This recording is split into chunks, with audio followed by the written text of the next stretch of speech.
Hello and welcome to our third panel of the day, The Future of Student Experiences. My name is Omar Ali. I'm the head of marketing and communications for the Class Foundation, and I'd like to introduce our esteemed panelists for today. First up, we have Caroline, who's the director of Student Plus at Queen's University, Belfast. Next, we have Billy, who's the business development director for Europe for Ask4 Internet. Then we have Charlie, who's the CEO and founder of the Student Hotel. And finally, we have Christine, who's our keynote speaker and also an independent trend watcher. Thank you. And this session will be looking at the future of the student experience. And this session is going to look at how spatial design, technology, and digitisation can be combined to elevate our students' sense of well-being. We intend to look at how we should build better living and working spaces for students, and we intend to explore what role stakeholder collaboration can play in enhancing our student experience. As you've seen with the earlier sessions, we will have our polls and our votes, and we'll be turning at those during the session. Thank you. So, to get us going, I would like to ask Christine, what gaps do you see between the current generation's experience and the desired future experience? Thinking around the sort of spatial design and living space. Okay, wow, that's an interesting specific question. Well, if I zoom in on the differences between the generations in general, is that we've seen that this Gen Z is looking, they are thinking less hierarchical than we are, other generations are. They tend to cooperate, they share their thoughts, their ideas, their uncertainties. They want to options to gather together. They have a more circular way of thinking, ecosystemic way of thinking more than we have. We are more linear orientated. So in order to be, well, of significance for that group, we should take these characteristics into account and then see what the implications will be for facilitating them of coming together and have a good student experience. Thank you. And can I ask how you've managed to, Charlie, take your customers and take that experience and turn them into advocates and ambassadors for your brand? Yeah, by treating them with trust, to be honest. I mean, it sounds really simple, but you know, when we started the student hotel, there was a real feeling, especially in Holland, but I think everywhere, that students were going to destroy the place. You know, so better not trust them with good quality design. And you know, we fought really hard. You know, 10 years ago, I was really having arguments with everybody that there should be one entrance for hotel customers and students. And everybody was saying, you guys are crazy. You know, the hotel customers are going to attack the students, and the students are going to destroy the place, and it's going to be pandemonium, it's going to be hell. And I think what we decided was that, look, these really are the next leaders and movers and shakers of our world. And what I grew up in was the old school student housing, where there was signs everywhere saying, don't do this, don't do that. If you do this, you'll be fined. If you do this, we'll tell your parents, you'll be thrown out. You know, and very negative messaging. And the only thing we've done, really, is trust people. And we've brought different demographics into one space. And for me, it was really interesting listening to the conversations earlier, you know. It's not a surprise that a purpose-built student accommodation block creates, you know, a group of people who act in a certain way, because it's full of 21-year-olds who of course, are acting like 21-year-olds. And I think when you look at what we've done in the student hotel, the common space, the lobby, it feels like real life. It feels much more civilized and much more, nobody stops and stares at you when you walk in because you're a bit older or a bit younger. And that sort of social interaction self-polices itself. It raises the behavior or relaxes the behavior, whatever side of the spectrum you're on. So for me, it's just about trusting people and just assuming that they're going to be doing good and they're going to be looking after each other and that they're genuinely here to make the world a better place. Mm. Yeah.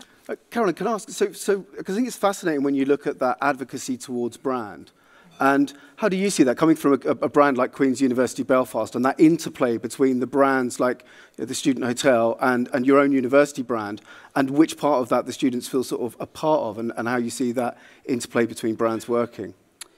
I think for us, it's very simple. Our students are buying into, and certainly across the HE sector, they're buying into coming to learn, and they're coming to a city, so they buy a destination, they buy a university.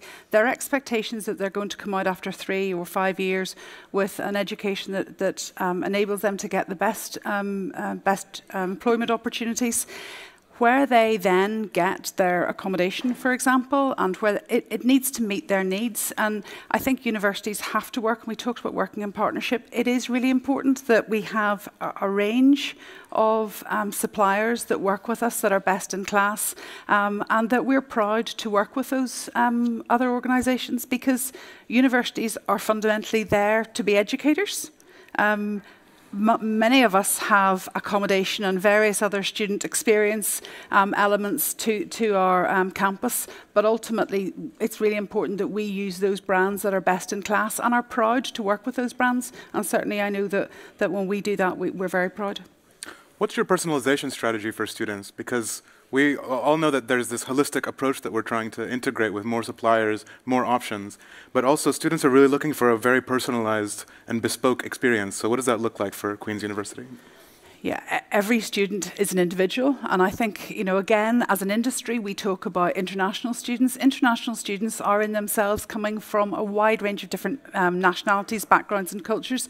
So we do get it wrong if we treat individuals as cohorts. So students need to be treated like the individuals that they are, and understanding that everybody comes with different needs. So we're doing quite a lot from a students' union perspective, working really closely with our students' union, and I think there was one of the panelists earlier that said actually bringing students into our workforce, working with them to say, what do we need to do? Frankly, I'm too old now to tell you what an 18-year-old wants, but so that's why we get 18-year-olds, 19-year-olds involved in trying to help shape the future. How do we connect with young people through TikTok, through Snapchat, through various digital technologies that I know less about, they know much more. They also know how best to connect. So I think it is being able to do that and then offer personalisation so that they can see what they want to do. So working alongside and with our students as true partners, and not just to say, oh yeah, we've ticked that box. Love that. So there's that pulling of insights rather than pushing them onto your user base. But that brings me to you. How do you think, Billy, that the tech sector can really accelerate some of these transformations that are happening in delivering student experience? I mean, we're one small piece of the puzzle of that student experience, right? So, admittedly, you know, the internet services are a very important part of that experience for students, more so nowadays than ever before. Obviously, the last couple of years has forced everybody online in a way that, even as an internet service provider, we would not have wanted people to be, to be in the position that they were in. But it highlighted that, in a situation where people are forcibly isolated, and as there needs to be some way of people connecting, whether it's digitally in a way that they didn't want to be, or in a way of using our services to support what the accommodation operators are doing to try and strengthen those communities and build those communities. We're all ultimately here to provide a good living experience for the people in these buildings. The operators more so than Ask for example, but we're contributing to that experience. And ultimately, we always need to approach everything that we do, even from our starting point is technological, obviously, and how do we give those people a good online experience and give them all the things that they need. But it's all about, at the end of the day, putting a human being first. And everything that we do needs to be geared towards that person having a good living experience, which is us doing our job for our clients, who pay the bills ultimately, but also, supporting those people through that community, through that journey, through, it might be them coming in as students and staying on as young professionals, as we've heard before. A lot of these projects want to try and retain people and keep them, and, having diverse hybrid type of buildings like Charlie was talking about. The PBSA buildings of today are very different to they were 20 years ago. So are the people living in them, and we need to all change, to try and keep with the times of that. A big part of that, as you say, is people like me not making decisions thinking that we know what an 18-year-old wants. Is a long time ago for me, sadly, and we need to engage with them directly if we're going to do the right thing by them. Christine, I'd like to turn the table to you. In what ways is too much change also something that we should consider? Too much change? Yeah, is there such a thing as too much change, too much, too fast, to the point where some of these introductions end up being kind of gimmicky? No, I think it depends on the perspective, on the generation. I think the young people are, change is like a given. And for other older generations, it can be hard because it is really like sometimes things turn upside down and we have to get used to it, and then you are used to it and it turns over again. So this flexibility is, I think, per generation a bit different, but too much change, yeah, that's difficult to answer this question, because we need radical change, but it is a very logical change. It is a change toward ecosystemic thinking, about being equal, about listening to those you are working for, about understanding their needs, about understanding that all of us are human beings with our specific skills, and that deep down all of us want to be connected and want to be part of something. So, and the change nowadays is towards being more part of something, being part either of a solution, of a community, or a city, or an ecosystem. So I think, in my opinion, there cannot be enough change. It's a deepening of fulfillment that you're talking about, really. Yeah. Yeah. Yeah. Talking about the interplay between these different service providers, you know, when you have somebody that's providing your internet service and your accommodation and your education, I'm interested to explore a little bit about how the pragmatic sense of both predictive and prescriptive data comes, because you talk about personalization, and we all love personalization, but we also love data privacy. And so when you're dealing with more organizations and more brands, the interplay between data and data privacy becomes ever more complex, and I think it looks as if that complexity is going to increase, not decrease. At the same time, the desire for personalization is also increasing, and I think probably coming from a tech company, maybe you could start us off in terms of how we might deal with that. Yeah, it's an interesting challenge. As you see, there's some competing forces there between everybody who wants a more personalized experience, both for the residents of the building, the end user of the accommodation, but also personalization from a brand point of view. You know, the operators, the investors that we work with, there's a brand building element to that as well. All of that comes with personalization. But young people today are also increasingly conscious of data privacy, as you mentioned. And they're much more aware of their rights. They're much more hesitant at being talked down to, in a sense of, you know, hand over this information, here's what we're going to do with it. You know, they're very savvy, they're very aware.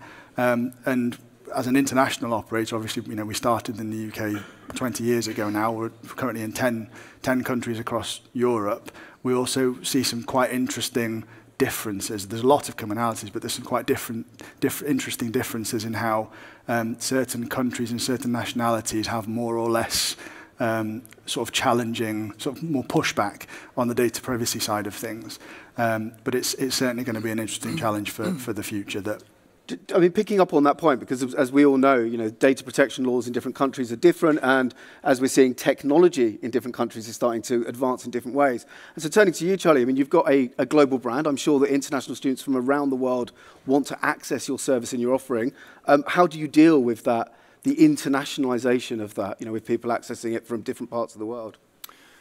Yeah, we try to keep it simple, to be honest. I mean, you know, if I look back again to when I started, I changed my narrative when I came to Holland, because I was talking about we want open student accommodation for students, and the whole of Holland was saying, yeah, but Dutch students wouldn't stay in your place. So I was hitting this barrier wall, because they were saying my students, the Dutch students, they don't understand this purpose-built accommodation. And then so I said, okay, look, it's just for the international students. And everyone was like, oh yeah, those guys, okay, they'll come for you. And I didn't understand that this mentality of a different type of student, you know, because I've got children, I've got concerns about where they're going to stay, and I've got dreams and ambitions for them. And it doesn't matter if they're going to stay on the corner, or if they're going to stay in a different country. And I didn't understand why the Dutch people were saying to me, no Dutch student would ever stay in this type of accommodation. But when they're going to London or Madrid, they're looking for exactly this type of accommodation. And so for me, it's, you know, we're all parents. We all have the same ambitions for our children. Our children are all the same. They're not international or national. So I don't think you need to treat people differently. I think you need to just offer them the same choice and let them, you know, coming to individualization It's for me just giving people a choice and just giving them the tools and talking about privacy.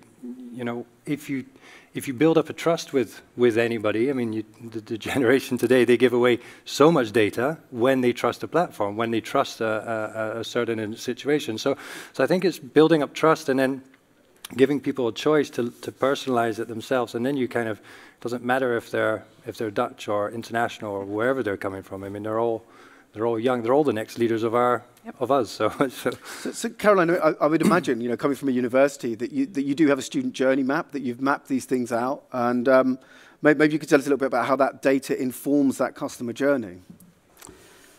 Well, I think first and foremost, the data that we use, we're getting because the students are giving it to us. So I think we have to remember it's about openness. I think, as Charlie said, it's about trust and about the transparency of what it is that we're going to be doing with it. Whenever our students come in, there are so many different areas and that they can engage in, and they're very clear in terms of what they're doing with that. So we will look at what we're doing. For example, at the moment, we're mapping out what our recruitment targets are through until 2027 and what our needs are going to be. And we're having to try and forecast that. Now, we're using our own data and the data of, in terms of student demographics, 18-year-olds. So that's publicly available data. We're not actually getting that anywhere else. But when they're actually on campus, we're not actually doing a huge amount to mine students' data. We try and look at where our heat maps that we know are and actually how we then support those heat maps, making sure services are where students expect them to be. So you guys both raised some very interesting points, and I'd like to make the next question to both of you. Billy brought up earlier this brand experience point, and I think both of you have really esteemed reputable brands. Do you have a team that's dedicated to integrating that brand experience through different touch points in your student experience? Across the university, we have a really strong, in fact, we rebranded as a university about 4 years ago now. So we have a really strong brand team. It's taken time to get that. It started off being very much an external brand piece of work, but then keeping that and making that an internal brand and ensuring that actually people are buying into it, and there's an authenticity then to it, that actually people are proud to be from Queen's, so that you know, when you leave the university, that you're going out as an alumnus and you're talking about the pride that you get, and not just of the university, but actually of the place. So I think the place, and we talk about university cities, have become really important. So Belfast as a learning city, the tech generation in terms of the fintech, the work that we're doing with startups, so that people can see what is it that your city, what is it that you're about. So I think from a brand point of view, it's not just the university brand, it's how that then links in with the brands of the cities and the learning environments that you're in. Exactly. Charlie? Yeah, we split it up. So we carved out community from brand and experience. So we didn't put it under brand. We gave it its own sort of management position. And the same with brand and experience. And the brand and experience team is really trying to take a 360 holistic view on our guests. And, you know, of course, we have different types of guests. So we want to be able to offer them and get feedback on what do they want, and looking at their customer journey and, you know, where do they like to be, how do we help them, how do we facilitate them, and how do we empower them through their stay. And also, you know, in coming to the heading of this, what is the next step? You know, we've seen that the student hotel has disrupted and innovated quite well so far. But what is the next step in student experience? What is that? You know, what is the next step in co-working experience and stuff? And on the other side, we've got the community team, and we carved that out because we wanted to make sure it had a very prominent position within the organization, and also because we have different communities, but we want to make one community of that, and that's really the USP that we have, is being able to give access to a young professional right at the start of their first year university life, to a fully fledged corporate client in the co-working space. So trying to bridge those gaps and trying to offer those, you know, the events that are popular with first years versus the events that are popular with sort of, but you'll be surprised indeed at how much cross-fertilization there is there. So we carved it out to make sure we can not blur the lines there and really focus on them properly. Christine, we were talking before the panel about the ability of marketing experiences. So what are some of the challenges and opportunities as you hear them talking about their building their brand experiences? What are some of the challenges and opportunities that you can encounter in trying to market or create a marketing story around? I think the first challenge is to replace the word marketing by mattering.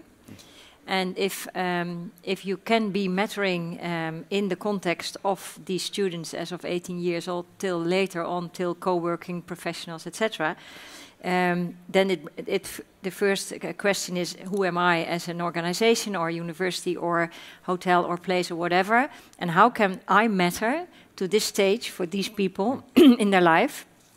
And how can I join so they have a fluent next step in another environment? So marketing and experience, I don't know. It sounds a bit like as it comes from here, but making a meaningful, mattering environment where students can experience their student life, I do believe very much in that. But then you really need to be as authentic and open as you can, and again, share your dilemmas. Nobody's perfect, especially not in this time, where there's so much manipulation and fake, etc., going on, that nobody's perfect, but you can show the intention that you have this part, you do your very best to be mattering for your audience. How does having a niche play into that, mattering to the audience, meeting people where they are? A niche in terms of how does that help your business? Yeah. Or yeah, I mean, I think, you know, focusing on I mean, if you have a sort of spray gun effect, then your messaging is of course weaker. So I think, you know, where it makes a little bit of sense is to focus on who is your target customer, and you know, the marketing that we're talking about, I'm really also allergic to that type of thing. And I think if you're able to put your core customer, your target customer on a podium and let them tell your story, then they're pulling instead of you pushing. And I think you know, we see a massive shift in that anyway. But I think, you know, especially with what we have and what the community you have, I mean, it's, you know, the stories and the innovation and the excitement and the enthusiasm they had, you know, we don't need to do very much, to be honest. Nice. We heard earlier, I think a lot, particularly when we had an actual Gen Z person up here on the stand, about how much authenticity mattered. And I think there's been a lot of research that's come out as well that's saying that we've got a generation now that are expecting authentic brand experiences that matter to them rather than being marketed at. And I'm interested to hear how, at that same point of evolution, mental health has become a really big thing. Wellbeing has become a really big thing. And people are much more open about this. Maybe you could let us know how are you dealing with that sort of shift that's happening from a brand perspective?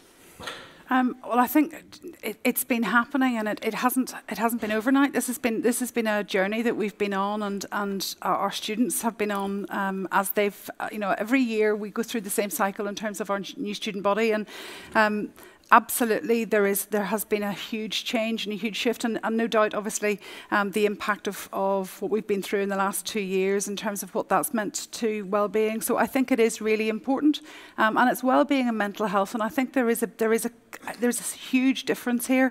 There are some people who have, and a small percentage who have genuine mental health issues, but there is also a much wider group of people who actually want to have access to better well-being activities. So I think the activities, the things that we do, that we personalise, we bring people together. Isolation is in itself what is causing some of this, and I know that Billy talked about, you know, the online gaming in terms of you know, students being able to connect, and actually that is really good that they can connect with others through gaming, but actually they do need a space in which to connect physically, and I think that that's what we've been doing, and we've been really focused on bringing groups together, putting activities on. We're the home of the Game of Thrones, so actually taking students out at weekends, giving them access to the great outdoors. There is nothing better for your health and well-being than physical activity, so really trying to get people out and you know, get them out and see what what's going on. I think that's been really important for us, and will continue to be. And one of the things that we're probably now looking at is what we do in the out of hours. Again, across the UK, our health services are absolutely crippled. So I think what we're now doing is what we, within our own student accommodation, with our own wellbeing teams, can do to ensure that actually out of hours, after classes, whenever students need someone to talk to, that there's always someone there and it's open and it's accessible.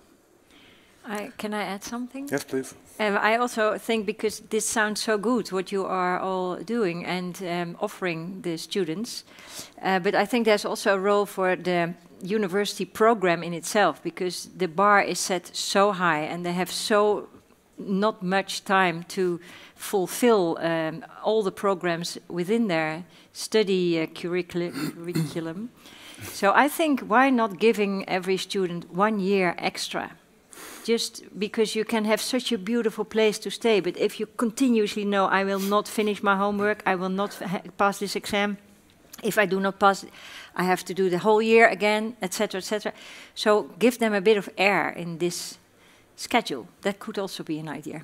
Yeah, it's interesting, because we were talking at the beginning, because I used to work for a company called Into, and who worked with Queen's University Belfast, and they do exactly that. They provide a one-year foundation program, particularly for international students, to help them acclimatise when they're coming to a new environment. And I was a guest in Charlie's Hotel, and I saw there's a lot of activity there that I think it is set to achieve the same aim, to help you acclimatise. Give them a bit of air. Yeah, a new environment. But it is quite strange. I mean, if you think back to when many of us started student housing, you know, when I was at that age, my friends were working like 4 hours a week, you know. There was but now it's like 30, 40 hours a week. So you'd think that the courses anyway would have got shorter than that. But I guess what I noticed is that there's really a lack of real working together between the universities and the housing providers to understand, hey, housing provider, we have an ambition to make the students work 30 hours a week, and by the way, we expect them to work 20 hours a week outside of the course. So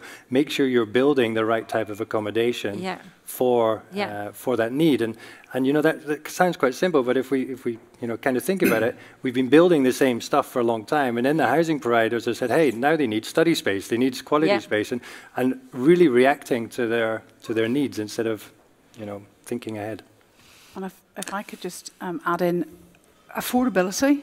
So one of the factors, and not for everybody, and I completely get that, but one of the factors that is increasing the mental health or anxiety issues with young people is the debt that I certainly didn't have when I was going to university, and it is about how we enable them. So we don't allow our students to work any more than 15 hours on campus in terms of on top of their education, because we believe that that's what, you know, that's the maximum they can do. So, you know, when you put all of that together, a typical undergraduate student's got somewhere between £10,000 and £12,000 by the time they take in what they're getting for their work and their student loans.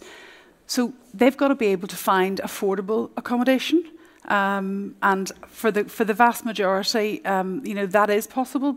But we just need to think, and it does worry me, the rising cost of building, the rising cost of actually pulling together the quality of accommodation that so many of our young people expect to have, and all of the other add-ons, the cost of actually now creating and building this versus their affordability or what they feel that they can afford, I think we have to think about how that plays into that whole mental health and wellbeing piece.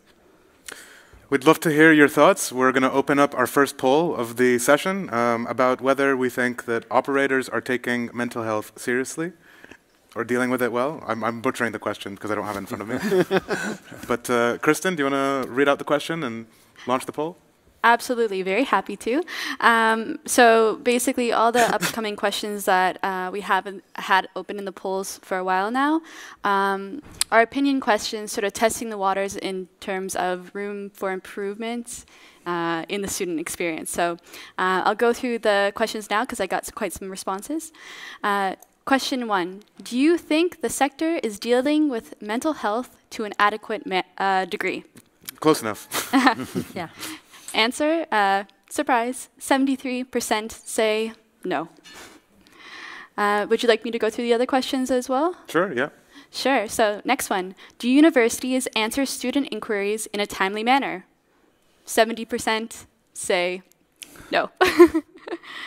And moving on, do you think email is an effective way to communicate with Gen Z?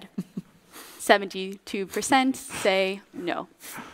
So some pretty drastic, shocking answers there. I think what's interesting of that is that there's 30% of people that believe that that email's a good idea. Basically to Gen Z, the mental health is fine. So I'll turn the table back to Caroline. What are you doing right now to change the way that your organization connects with students? I think, as I said, we're learning. And things are changing. We're bringing our students. We're working with our students' union. We're bringing students onto our teams because they are the best to say, how do you engage? Because you're quite right. I mean, you send emails out, the open rate's really low. No student wants to read an email. So, but asking them and asking students to help get involved to how we shape that. So using mediums and using ways in which they want to engage. But also, I think it's not just one. We have to remember, you know, if you only ever communicate through one medium, you're never going to get all of our audience because our audiences are not all the same. So we have to remember we're dealing with humans, we're dealing with individuals. So individualizing it to what actually they want. So listening to them, bringing them with us and helping shape what that is, I think is really important. I think as much as I agree, I also think there's an element of smashing silos and trying to recreate a village square in some respects. This is something that I think that your organization has done really tremendously. So can you tell me a little bit about how you've managed to smash silos and what that's looked like? Yeah, just by asking people, I guess. It's just by talking to them. And it sounds really simple, but, you know, we really, and I think you do it for sure as well, you know, you really make sure that you're understanding their journey is really important, and that change, it needs to be updated.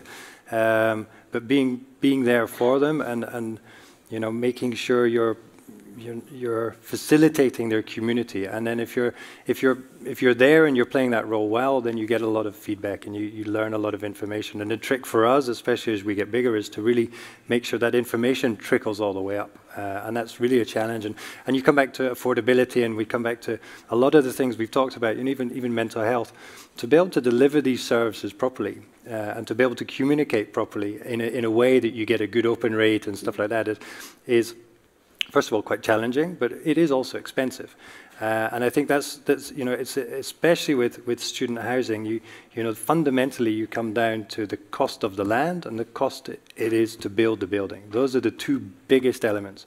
The rest you can kind of play around with, you know, because you're in the margins of error when you take those two costs in there. So I think there's a lot of things that do need to change. You know, we talked earlier about the universities playing a role with cities and who takes the lead and, you know, stuff like that. It is hard, and everybody in this room experiences that when you go to a city or you go even to a university and you say, I want to do this and I want to innovate, and, you know, they're looking for that box to tick. They're looking for, the funders are looking for the box to tick. It is very difficult. So for me, there's a real sort of balance there of really just understanding what the customer is wanting by asking them, by tailing, trying not to send them an email because they don't work, and just listening and being able to listen and see and observe. You know, you've been in our lobby, you sit there, you see what people are doing. You know, we know what stools, what chairs are the most favorite chairs to sit in because we look and we see it and we try to replicate it other places. So you can make it as complex as easy as you want. And it's, but there is many moving parts, I think, in this to be able to make it a success story for the emerging generations and a successful business as well. So I think we all agree that, you know, technology plays a huge part in the student experience and all of those different digital touch points as we go through the student journey. I'd like to come back to you, Billy. And I remember actually a survey that came out, it's a few years back now, and they asked students on campus what was more important to them. And obviously they'd asked them a lot of things that were important to them. And one of the questions was their personal safety. And another question was good, strong access to the internet. And good, strong access to the internet was more important than personal safety, which I think is quite a telling fact. But the question to you is, you know, how are you using or leveraging technology to create those rich experiences in a way that's scalable?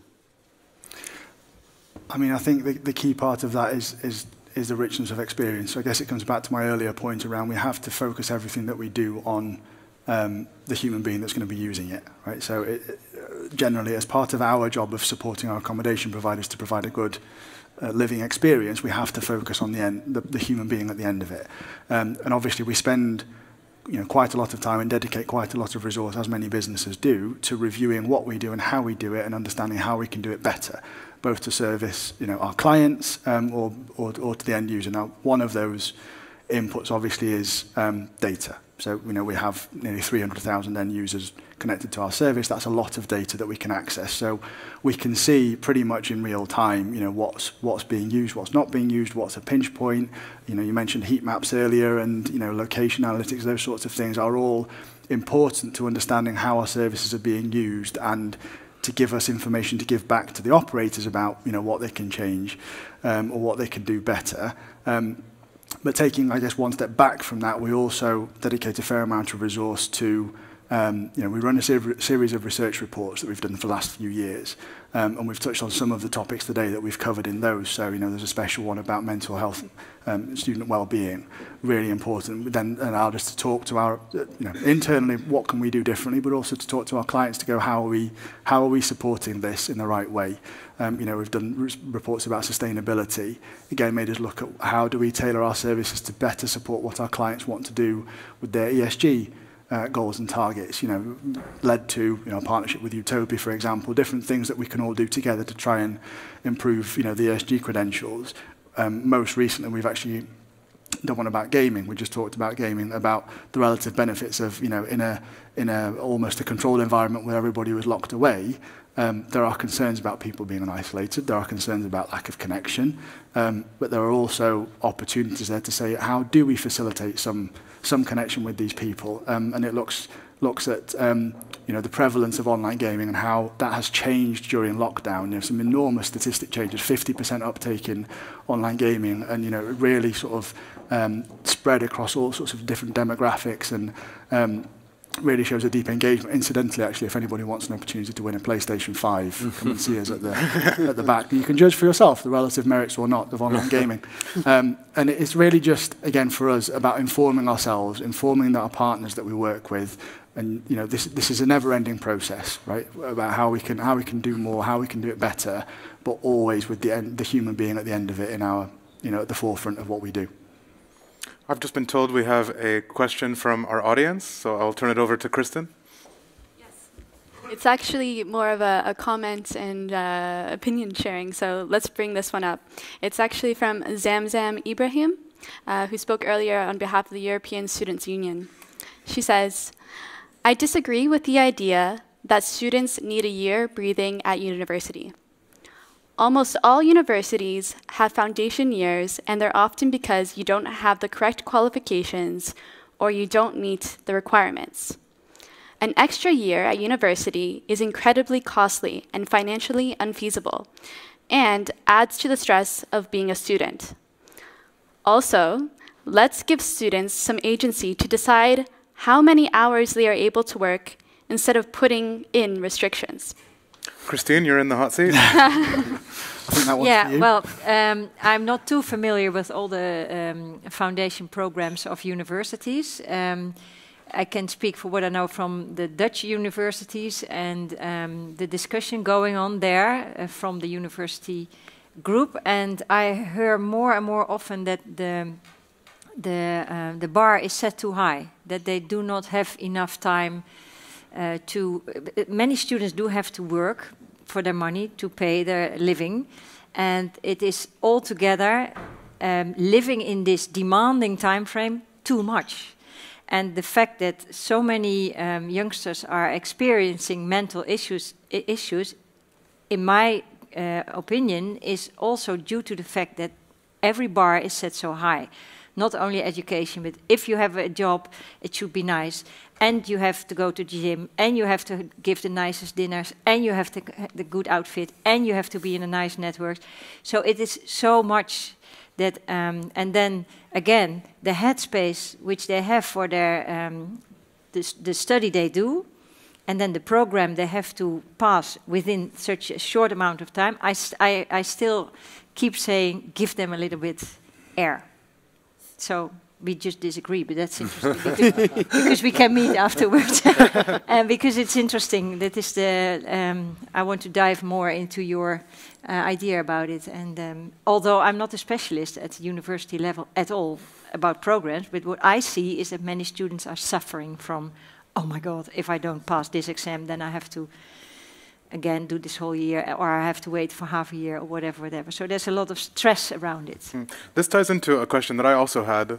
There's this new increased focus on lifelong learning. Yeah. So not adding necessarily a year, but actually not thinking of university as a finite, enclosed period of your life, but actually something that stretches out forever. So how do I open it up to the whole panel, because I think this is something that really relates to our whole topic. Really interesting. Yeah. What do you guys have to say about integrating lifelong learning into the future of student experience?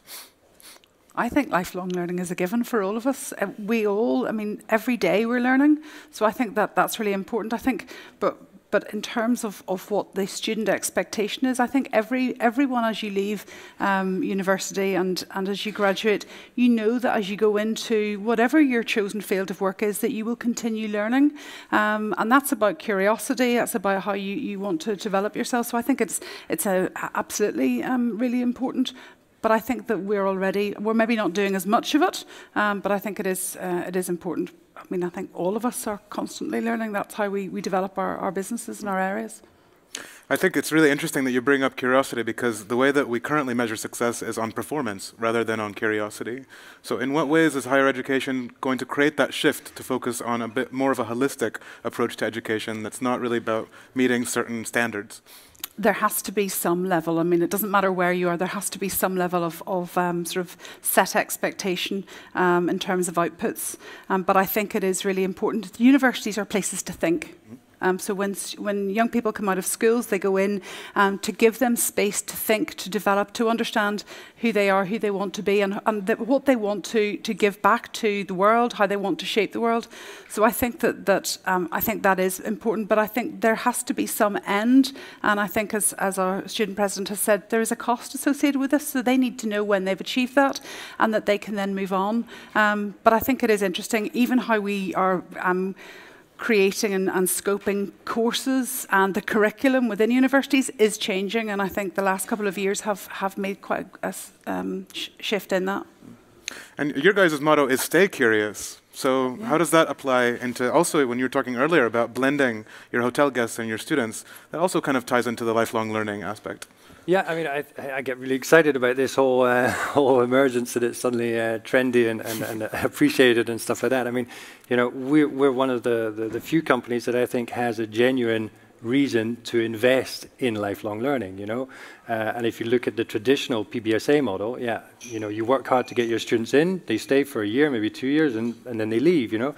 Universities also have a genuine interest in lifelong learning and to invest. And I think that's what we see. We see a massive generational shift where students today are looking, you know, the generation today identify themselves as creators instead of the creatives of sort of my generation. So they're really looking to build their future and looking to grow and to learn. And, you know, the question is, do we give them a beer and ping pong or a PlayStation 5, or do we give them a personality test as a reward?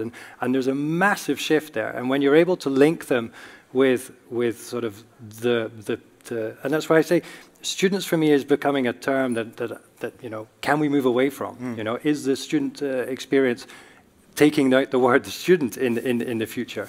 And once you start looking at them as young professionals and at the start of their career, they're just out of school, then you're able to really enter the realm of lifelong learning. And what is our role in there? What is and how do we, you know, how do we add value to it?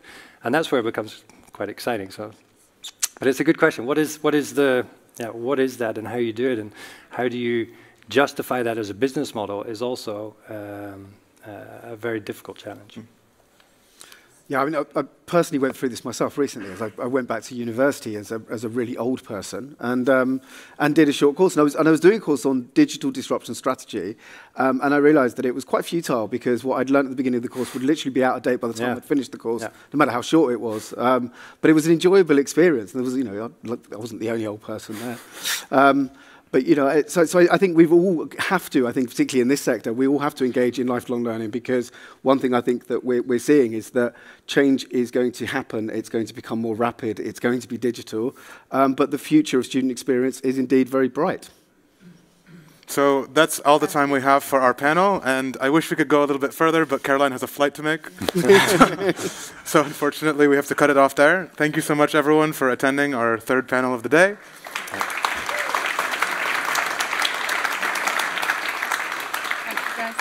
We've got 2 more panels after this, and some breaks in between, and you can find all the details on Swapcard. Cheers.